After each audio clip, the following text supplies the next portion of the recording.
Welcome to No Movies in Hell. I'm Chris Geiger.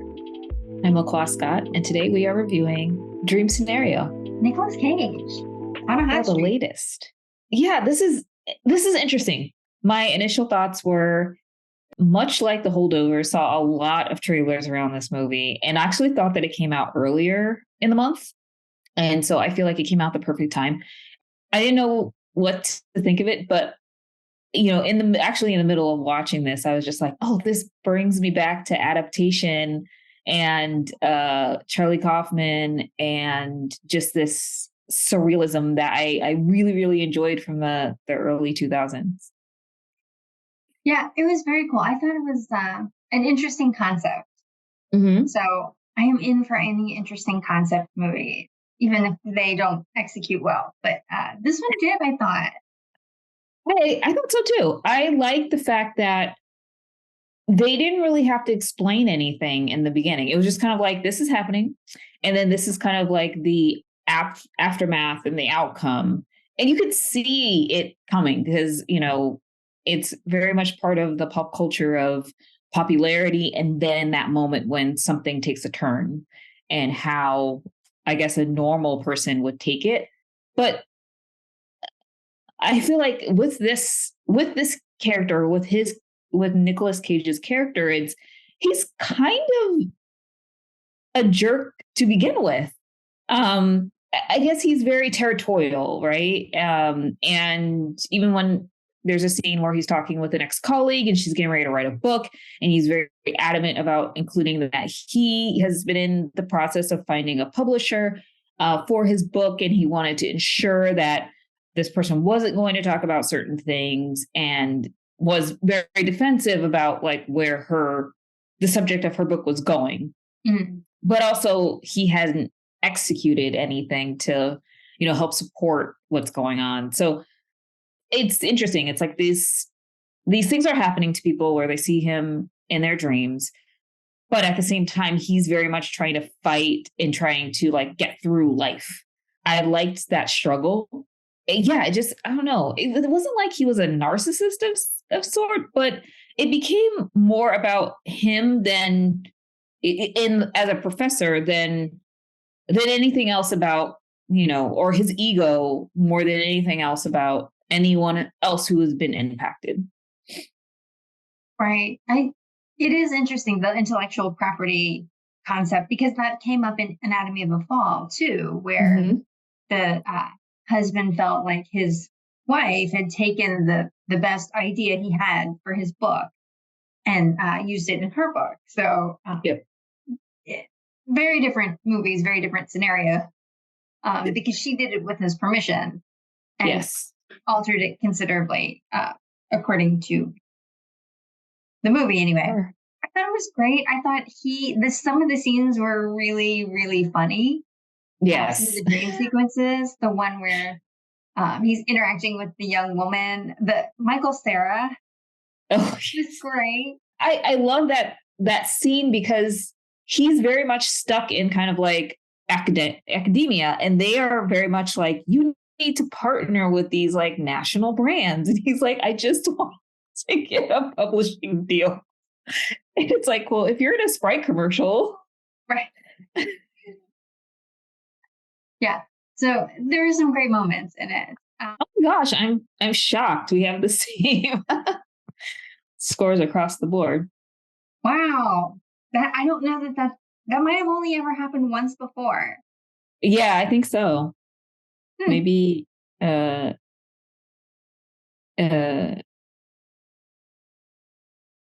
Everywhere All at Once, maybe? Oh, maybe. The acting is great. I like the character that he had to, that Nicolas Cage had to like embody this time around.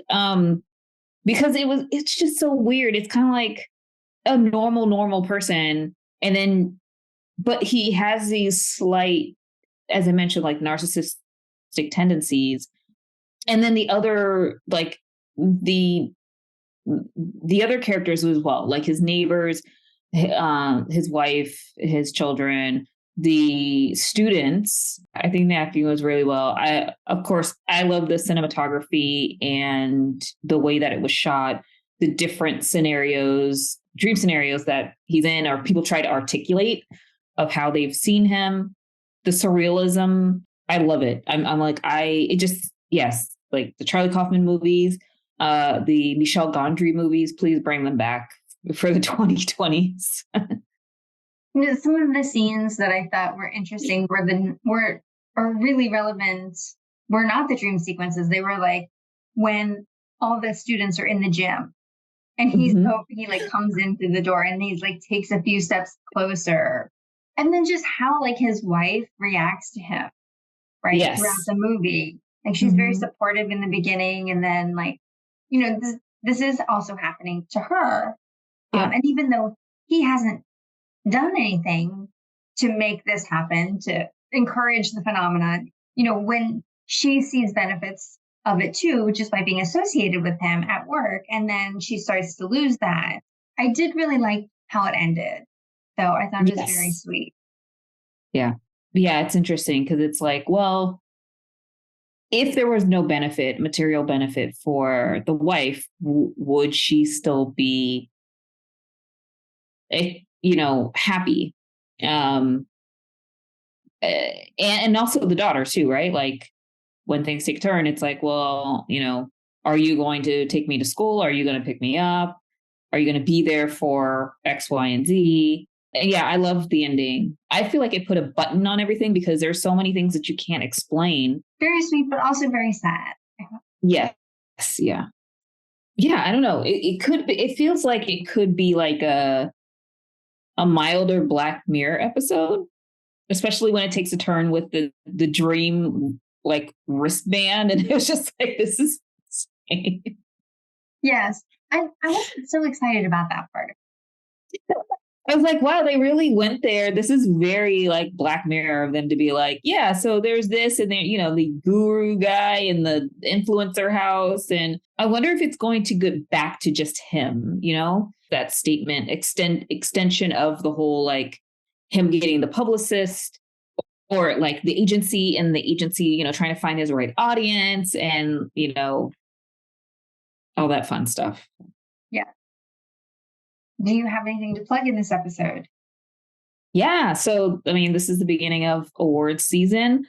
Hopefully, I feel like there's some good opportunities for this film to be nominated, especially in the picture category or even, cinematography. There's a new John Woo film that I'm very excited about seeing. The Boy and the Heron, the Miyazaki film. And Poor Things we'll be seeing next week. Okay. Yeah. Finally, another trailer that you've seen like for 4 months. I know. May December also looks good. And I just saw the new trailer for the new Furiosa. Yes. Yeah. I saw that last night and I was just like, I don't know what to think because like the trailer doesn't show everything. And I really love the last film in the Mad Max series. In that film, though, she was not with her family. And in this trailer, it sets it up that like she spends the rest of her life searching for her family, which kind of makes it sound like in this movie, she's going to find them, or I'm not sure. She's probably not going to find them. Yeah, I'm assuming that she's not because unless she finds them and then leaves them again. Yeah, to go back to, yeah. Maybe that is her actual family. Is that not her chosen family? Right. But she has a lot of work to do, right? Like in the last film, she was freeing all these women who were, who were captive, and then also trying to find, was it water or trying to find land? I can't remember. I've seen it a handful of times. I won't say like many times, but like a handful of times when it's on TV. Definitely saw it in the movie theater. I think it's great. Don't forget to like and subscribe, and we'll see you next time. See you next time.